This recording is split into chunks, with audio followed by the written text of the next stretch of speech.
Maite Campillo. Matilde Landa Lucho, luego existo. Años después, aquella niña regresa con el corazón henchido a incorporarse a la lucha contra el franquismo. En 1975 es detenida y encarcelada. Año fatídico de detenciones masivas y fusilamientos. Las sagas y sus amaneceres, los pelotones de exterminio siguieron activos. Memoria histórica, estrellas de 5 puntas. Aún siendo consciente de que un solo ladrillo poco hace en la construcción de una casa o edificación del conjunto social hacia una nueva nación o sociedad, pero a base de ladrillos, el edificio se levanta. La voluntad de transformar el mundo es una consecuencia de la creación artística. No lo dudo, esculpiendo sobre roca o acero las estrellas brotan. Matilde Landa es una de ellas. Flor del viento, escenario, taller, esponja, aula donde no todo es diversión. Ni siquiera el teatro para niños tiene que divertirse, sí, y también pensar, tienen que razonar y aprender. Estar frente a un histórico elenco de Flores del Viento es como estar en un aula donde la enseñanza es lo que la palabra indica. No pasatiempo de la inercia, no negación del avance del conjunto, no en manos de un puñado de ignorantones, de ambos sexos lumbreras cuyo ego y mantenimiento económico se basa en una sociedad estéril de ignorancia y nefasto entretenimiento.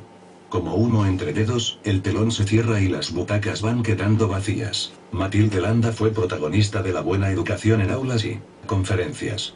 Flores del Viento. Quijotes de la ilusión avivando sueños de esperanza, talando y tallando trazos de la nueva sociedad entre pinceladas y actos de conciencia por excelencia que forjan permitiendo variaciones, donde el ser avanza superándose como uno más en la escala de valores de futuro, floreciendo la expresión de la alegría colectiva, el amor que vincula la realidad histórica con el presente en que vivimos. Esta metodología didáctica la entraño dentro de mis vísceras como filosofía del género artístico que yergue como símbolo ideológico insustituible de la gran hazaña de la vida, y los sobresaltos de la muerte. Se trata de comprender los avatares de la vida antes de entender el teatro. El camino es largo y duro, el batallar, más de lo que en un momento determinado hubiéramos aceptado de alguien pesimista o derrotista que para el caso es igual, de lo viable o no de nuestra lucha, pero no es menos cierto que es mucho más corto de lo que parece, si el ejemplo del ladrillo cunde entre nosotros. La sumisión de la izquierda de hoy es la gran pena de un mundo por conquistar. A Matilde Landa la pilla el golpe de estado fascista contra la República en Madrid, desencadenando una guerra contra el pueblo. El gesto vale más que 1000 palabras, más importante que el Parlamento es la reacción de vivir, de sentir el dolor y horror que se avecina. Reacciona con urgencia, se moviliza contra la agresión y entra a formar parte del 5º regimiento. Tiempo implacable. Los cuadernos se vacían apostando sus letras por el ritmo de la urgente danza, ocupan espacio en las calles sobre murales y carteles. Es el empuje del viento de las flores que las convocan, ser o no ser. Las proclamas y el vende algarabía participativa sobre la nueva sinfonía no pasarán. Sí, el amor es una llama con apetito de arder y la casa de la compañera se abre al mundo, pasan las llamas. En ella vivió el comandante Carlos Contina Modotti, y se reúne la dirección del PC, con su auténtico dirigente de nombre José Díaz. Eran los años en los que la popularidad revolucionaria de Matilde Landa efervecía desbordando responsabilidad. Ante la afluencia de heridos se incorpora a las tareas sanitarias en un hospital de guerra donde faltan camas, ambulancias, enfermeras, material sanitario, médicos, víveres. Su abnegación es total en la organización del Hospital Obrero de Cuatro Caminos, en la recogida de refugiados, desde Almería hasta el frente extremeño, va forjando la leyenda abran paso a la guerrillera. Matilde era un relámpago, dice Elvira Ontañón, pertenece al batallón del talento. Elige los lugares donde el dolor y peligro es mayor. Junto a Tina Modotti y otras compañeras organiza el Socorro Rojo Internacional, SRI, para atender y ayudar a los heridos de Madrid y posteriormente de los Huidos, la gran masacre de Málaga. Incansable recorre pueblos y frentes de guerra organizando conferencias para reforzar los frentes de lucha. Se trata de empujar el espíritu de combate, animar y fortalecer la moral de los combatientes republicanos. Conoce al poeta Miguel Hernández. Crece la amistad entre ambos cuando en 1938, Matilde formaba parte de la sección de información popular del subsecretariado de propaganda del gobierno de la República. Recuerda los versos de Miguelito a Matilde en esos momentos terribles de represión carcelaria. ¿Cuánta falta me hacen ahora esos versos? ¿Cómo eran? Se pregunta dándose ánimos. Un fusil a cada mano y en cada día una hazaña voy a combatir al alemán que nos da guerra, hasta conquistar los horizontes de mi tierra. ¿Cómo será ser, simplemente ser uno mismo? ¿Ser, se puede? Como cuando navegamos al interior de nuestro propio descubrimiento. Matilde Landa se aferra a la vida, quiso vivir y morir eternamente en su recuerdo, mundo por el que había luchado, el único en el que creía. Había llegado el monstruo a forma de ley de dimensión escalofriante cabalgando a sus anchas. La Iglesia pacifista fue una gran aliada de esa máquina de guerra, que se desarrollaba con virulencia y saña sobre una paz que no dio por concluida la guerra por ellos provocada, y para ello sus tropas militares o eclesiásticas necesitaban cualquier cosa menos cerebro. Una paz que no dejó de estar en manos del poder de las armas del despotismo militarista, rodeado de la sagrada aureola de instituciones fascistas a los que todo les estaba permitido. Y la primavera truncada aportó un verano torcido, corrompiendo, degradando sus tropas al salvajismo más ruin y decadente, sometiendo y esclavizando bajo sus hordas, asesinando a la mayoría del pueblo y sus líderes naturales. Y el monarca vitalició a manos de los monopolios y del militarismo imperial de la Alemania nazi, el ideal estatal que aniquilara los derechos de los pueblos, el líder histórico de la crueldad a manos de Hitler y Mussolini, aportó un tsunami de sangre obrero-campesina sembrando de muerte la tierra.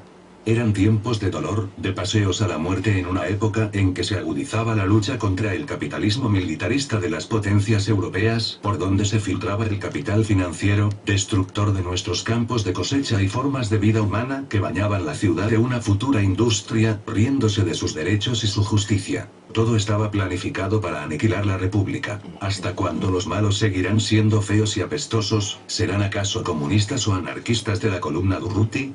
El monstruo a forma de ley la observaba y se reía. Quede claro que no es lo mismo oír que escuchar. Para la mentada Iglesia pacifista al servicio del despotismo militarista, Matilde Landa se convirtió en un instrumento de Satanás, con una cultura elevada que les sobrepasaba, que había que aniquilar, cuanto menos reconvertir a las hordas fascistas que provoca la masacre de Badajoz, lugar de nacimiento de Matilde, asesinando miles de republicanos y pueblo en general en la Plaza de Toros. Se retiraron de la arena moros y legionarios y comenzó un ametrallamiento masivo.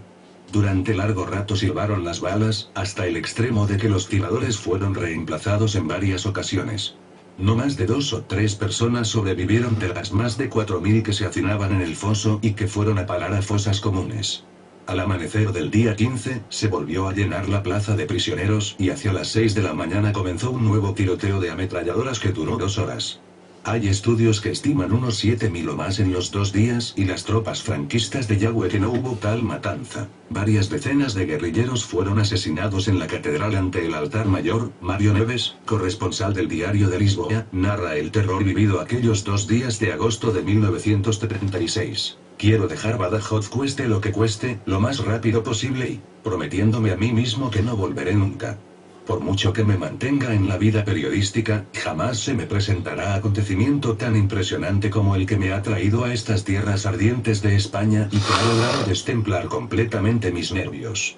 La impotencia toma cuerpo sobrenatural avivando un viaje a la esperanza. Sobrevivir a la degradación sometida, consciente de que solo la cultura aplastada por las tropas nazis golpistas será capaz de generar un arte, una sociedad en esencia opuesta a las potencias de guerra. No quiso deshacerse de la palabra libertad que a ella misma encarnaba. Cuando Matilde se vio acorralada dentro del cuartel bélico de destrucción sin salida, su perfil resume el papel protagónico de la inteligencia humana y su acción social. ¿Cómo podría seguir viendo dentro de él sin la unidad de acción que había contribuido a su edificación? A su fértil humedad de retoños por donde manó su propia vida, sin ese día a día de construcción socialista después de haber experimentado la irrupción de su base científica. La síntesis entre arte y ensayo para la consolidación cultural de los pueblos, ese arte de transmitir fondo y forma de desarrollo a un trapo por bandera que promueva la reflexión, o un objeto inanimado cargado de balas. Aroma que alimentó generosa e entusiasta en actos de conciencia, sustento de alas contra el invasor. Desde los albores de la humanidad la guerrillera se va curtiendo. Matilde Landa aprendió avanzando de pueblo en pueblo, de plaza en plaza, de valle en valle, convocando, reafirmando bases sobre otro mundo posible, fruto de primaveras de esfuerzo, y prefirió la muerte al bautismo. Vía crepitante como una floración consciente de que para nosotros solo tiene un ciclo, el que vivimos abriendo camino en complicidad con nuestros ideales. Nunca perdonaría la Iglesia pacifista a una mujer victoriosa como Matilde Landa. Los portavoces del creer sin dudar generaron un clima de asfixia y acoso permanente, maleza que se interponía a su lealtad. Perseguida, sometida a un atroz catolicismo ciñendo garganta y cintura de forma esperpénticamente humillante. Fanatismo oscurantista de épocas feudales dentro de la cárcel de la isla de Mallorca. Portavoces de una convicción ideológica de carácter militarista que no difería del resto del Estado en ganar méritos ante las hordas nazis y sus gendarmes falangistas del movimiento. Acorralada por este organismo, que creó más que la propia hambruna, un clima de exterminio no solo físico-psíquico, generando una total impotencia a cientos de presas en un contexto político, donde el desenlace de la guerra provocada tras el golpe de Estado a la República, cercó en la muerte al movimiento obrero campesino y su intelectualidad revolucionaria, en una constante amenaza internacional hasta hacer de la posguerra, una guerra interminable con los últimos fusilamientos un 27 de septiembre de 1975. Los sucesores del franquismo sin Franco siguieron matando en su vía democrática del Pacto para la Libertad que nunca llegó. La dirigente del PC se suicidó en el penal de Mallorca el 26 de septiembre de 1942. Día en el que el régimen franquista había organizado su conversión al catolicismo. Matilde Landa Abad elige la muerte al chantaje, única vía posible de rebelión frente a la humillación de tener que redimirse ante el fascismo. Como el luchador, escritor y guerrillero argentino Francisco Urondo eligió vivir a matar el tiempo. Cogió el vaso vacío del rumor del pino y la palma en sus manos y brindó por la libertad, una forma de decirnos: si ustedes lo permiten, prefiero seguir viviendo.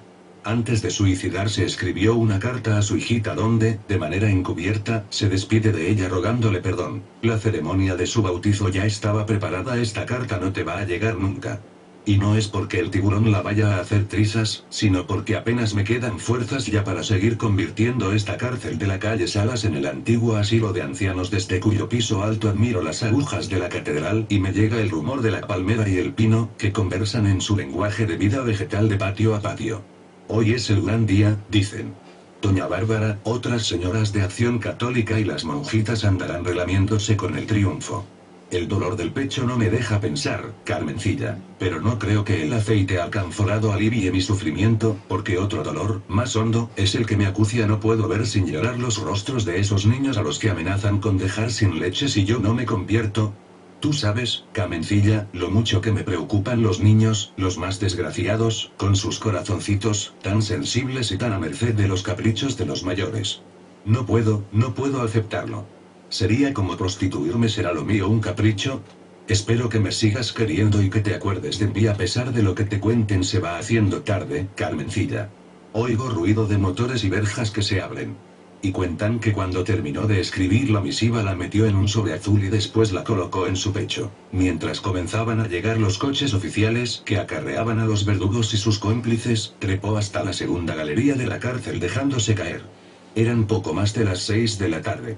45 minutos duró la agonía de Landa. Completamente inconsciente, las autoridades eclesiásticas de Illes Balears aprovecharon para bautizarla o clavarla el puñal como tiro de gracia en articulo mortis. Ay, Matilde, compañera de ojos como de luna llena en busca de esa estrella que te llevaría a la libertad. Pero que un día, un mal día, fue desviada de la Vía Láctea para esconderla en el baúl de la muerte, en el agujero negro de la galaxia recalcitrante. Una estrella roja, un rubí, fue robado de tu vista y lo que llamamos cielo quedó más negro que la sotana del cura o el burka de las monjitas del penal. Chinches, muchos chinches, judías al mediodía bailando en agua a veces con manojos de pelos, leche agria, arroz de pescado con las espinas, catequistas para ayudar a las presas a bien morir. Catalina Beach tosía continuamente y cuando sus compañeras avisaban a las monjas, ellas se excusaban. Tenéis que pensar que estáis aquí para sufrir. Agosto de 1940, 2 meses después de la conmutación de la pena de muerte, Matilde Landa es trasladada a la prisión de Palma de Mallorca. Allí sufrirá un asedio sistemático que desemboca en el suicidio. Un 22 de junio, 2 meses antes del suicidio, una nota de la prisión central de mujeres de Palma informa a sus superiores jerárquicos en Madrid de la irreductibilidad de la reclusa. Vigilada su actuación de cerca, resulta ser muy peligrosa su convicción comunista. Durante un largo periodo de tiempo, por una dama de Acción Católica, guiada por el reverendo capellán de esta prisión, se intentó atraerla al campo católico, resultando negativo. No está bautizada. Estuvo 2 meses recluida a celda de aislamiento por su propaganda cautelosa comunista. hija de unos padres tan avanzados en su tiempo. Es educada en el pensamiento libre, en las ciencias, en el arte, contra el oscurantismo de sectas religiosas y demás rapiña hacia otros horizontes, donde poder desarrollar tus ansias de libertad, de amor en esa república que ya despuntaba una sociedad lejos de inquisidores de la era medieval. En la residencia de estudiantes te encontraste con otras mujeres que ya despuntaban participación, organización, compromiso, lucha y mucha ternura, la que nos convierte en gente más allá del ser animal. Y tuviste que dejarla debido a una dolencia pulmonar que te acompañó como lapa en roca hasta tu muerte. Pero tu tesón del saber de la vida, de que nadie te quiere más que el que te hace ver la piedra que nos dañará las rodillas y quebrará la cabeza, del desarrollo de las ciencias sociales y políticas, te hizo que volvieras con más ganas y más fuerza. Ay, Matilde, la comunista que se unió al que más quería y empezó una nueva vida para ti. Dejándote caer con todo avanzaste sobre el umbral de las luces, reafirmando el combate contra el lado oscuro de la alienación que mece la cuna del cobarde. Exige una buena dosis de conciencia. Finalmente soy miembro de un partido que siempre he estimado y militante de un movimiento al cual quiero dedicar toda mi vida. Al poco, en 1936, la oligarquía, la iglesia a la que tanto aborrecías y sus militares truncan la Vía Láctea, camino de justicia y libertad para los trabajadores y estudiantes, para la cultura y el progreso y se avecina una mancha belicosa y repugnante encapotando el gran foco de luz, que pronto se extendería por todo el estado y más tarde por toda Europa. Las garras del nazifascismo arrancaron de cuajo millones de alas y talentos como el tuyo, Matilde, compañera.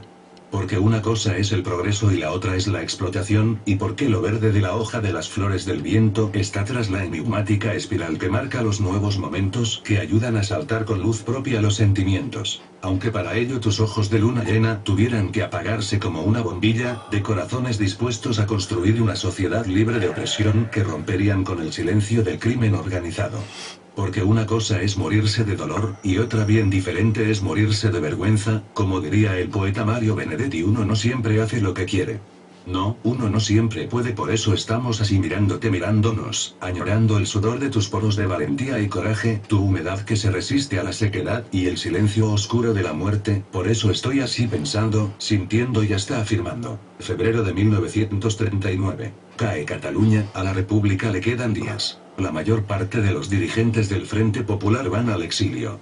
Su marido, Paco Ganivet, Tina Modotti, el comandante Carlos Matilde la guerrillera, se muestra irreductible en su decisión de permanecer al pie del combate. Te detuvieron un 4 de abril mientras preparabas la huida de 2 compañeros de lucha, trasladada a la Dirección General de Seguridad. Permanecerás 6 meses en una celda de castigo sin ver la luz. Sometida a consejo de guerra fuiste condenada a muerte. Se cuenta que te habían ofrecido salir libre si renegabas públicamente del partido, conociendo a la bestia te negaste. No era sino chantaje para despersonalizarte pública, ideológica e intelectualmente no bastaba convencer, había que humillar y convertir a los derrotados. Y te convirtieron en objetivo de la Iglesia Balear. Su conversión al catolicismo sería una gran arma propagandística para minar la moral de los vencidos. Había que seguir matando, descomponiendo, desfigurando. Fuiste apartada del resto de presas, aislada de todo y de todas. Solo podías hablar con Bárbara Pons, de Acción Católica, quien se encargaba de que finalmente aceptaras tu conversión por imposición al catolicismo. Elegiste la única libertad posible enclaustrada en manos de los servidores de la máquina de guerra. Cuando se escriba sobre la Guerra Civil Española, la mejor página será dedicada a 2 personas, Antonio Machado y Matilde Landa. Palabras de amor y compromiso dichas por Vittorio Vidal y comandante Carlos, uno de los fundadores del 5º Regimiento. Nota: Ángela Gutiérrez. En Palma hubo algunas que murieron por problemas de alimentación, porque había gente que recibía muy poco, y con lo que daban allí no bastaba. También se daban mareos, cuando nos mandaban a hacer gimnasia se mareaba gente y se caía la mayor parte de las antiguas reclusas. Hablan de la ayuda que les llegaba del pueblo de Palma. Sin ese gesto de solidaridad no hubieran podido sobrevivir. Según parece, en ello jugó un papel decisivo el núcleo del SRI que siguió funcionando en la clandestinidad. Incluso los pescadores enviaban a veces pescado a la prisión, aunque las monjas lo requisaban y vendían en el economato. Una muestra inequívoca de caridad cristiana. En segundo lugar me referiré a las acciones de resistencia emprendidas y los castigos que acarrearon. No hay que olvidar que los servicios religiosos eran obligatorios y las presas tenían que cantar los himnos fascistas. Si bien nos consta que tuvo lugar algún plante y están documentadas ciertas acciones simbólicas, aprovechando efemérides como el 1 de mayo, la mayor parte tuvieron un carácter esencialmente autodefensivo y de solidaridad humanitaria, comunas para distribución de comida, grupos de alfabetización o de debate sobre todo. Acciones que por supuesto, y al margen de su utilidad práctica inmediata, constituían un poderoso acicate moral para unas mujeres sometidas constantemente a humillaciones. Tomasa Cuevas. En Palma de Mallorca se ha pasado mucha hambre, creo que en todos los penales, pero allí mucha. En Palma de Mallorca no hemos muerto todas, como chinches, porque daba la casualidad de que el clima era muy bueno, pero si llega a ser una zona fría con el hambre que hemos pasado nos morimos todas. En aquella prisión la gente se moría de pie, estábamos formadas y de pronto se caía una y se había muerto. P.D. Carmen López Landa, hija de Matilde, recordó a través de cartas el legado que le dejó su madre a los 7 años, que bien puede interpretarlo los versos que escribiera Miguel Hernández. Mi casa es una ciudad con una puerta a la aurora, otra más grande a la tarde, y a la noche, inmensa, otra. Me considero que fui privilegiada, si comparo el destino de muchos otros niños de la guerra y de los que mis padres enviaron al exilio, como los que se quedaron en España y fueron víctimas del terror, represión y el hambre de posguerra. El franquismo y su mayor pilar, la Iglesia, logró que el miedo se apoderase de muchísimas familias y el silencio de los horrores sufridos ha durado mucho, durante muchos años, demasiados años. Carmen López Landa recuerda cómo se entera de la muerte de su madre cuando tenía 11 años, a través de un artículo del diario España Popular del PC de México, aparecía un gran titular: Matilde Landa, otra víctima del franquismo. Se trataba de mi madre. Quisiera aprovechar esta ocasión para decir que el mismo titular me sigue mereciendo a todas las víctimas anónimas que dieron la vida por sus ideales, por la República, hombres y mujeres. También a los que no murieron, pero perecieron toda clase de espantos. No es retórica, es algo que siempre he llevado clavado en el corazón. Terminó su intervención para la historia con un párrafo de una de las cartas escrita por Matilde en febrero de 1941, desde el penal de Mallorca, cuando aún no cumplía 10 años y vivía con sus tíos y primos en México. Carta que su madre podría haber escrito ayer mismo. Las guerras, las injusticias y el hambre azotan a millones de personas, y los niños son las primeras víctimas inocentes, los más indefensos y vulnerables de todo el horror desencadenado.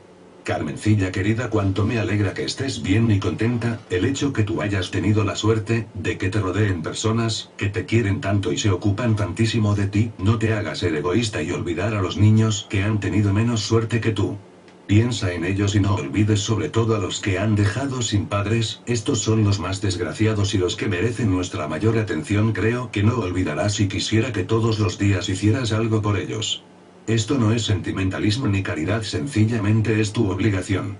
Las 29 cartas que conservó su hija corroboran que Matilde Landa no renuncia a participar en su educación, estimular su conciencia, la solidaridad con los más desvalidos, el saber discernir entre caridad y deber, cartas de vida y optimismo que enlazan y educan. Este sanatorio es muy alegre, lo peor son los amaneceres, escribe cuando quiere aludir a los fusilamientos. Matilde Landa inventa para la comunicación con su hija un personaje llamado Elvira, nombre clandestino en su militancia. Años después, aquella niña regresa con el corazón henchido a incorporarse a la lucha contra el franquismo. En 1975 es detenida y encarcelada. Año fatídico de detenciones masivas y fusilamientos. Las sagas y sus amaneceres, los pelotones de exterminio siguieron activos. Maite Campillo, actriz y directora de teatro.